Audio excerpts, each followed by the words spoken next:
British troops training for battle. But a government minister admits they'd only last a matter of months in a major conflict. In a war of scale, not a limited intervention, but one similar to Ukraine, our army, for example, and current casualty rates would be expended, yes, part of a broader multinational coalition, in 6 months to a year. In Ukraine, Russia is said to be losing around 1,500 soldiers a day, killed or injured. An attrition rate its army is able to absorb by drafting in more and more civilians. It's why some say professional armies start wars, but civilian armies finish them. And why the UK government may be wanting to rebuild its reserves.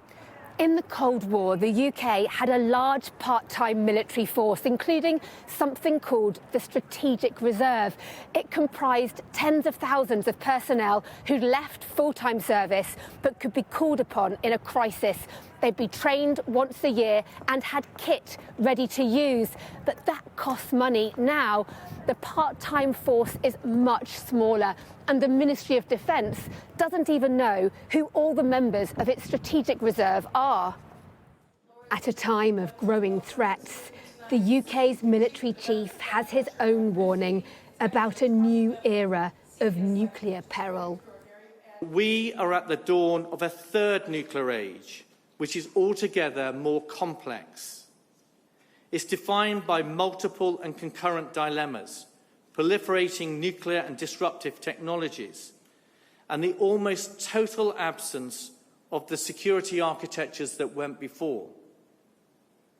From Russia, we have seen wild threats of tactical nuclear use, large-scale nuclear exercises, and simulated attacks against NATO countries.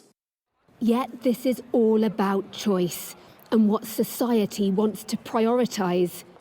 For many years, that's been economic growth, health, schools. Military chiefs believe there must be more focus on defence, but strengthening conventional forces and the UK's own nuclear deterrence is expensive. So will the public agree? Deborah Haynes, Sky News.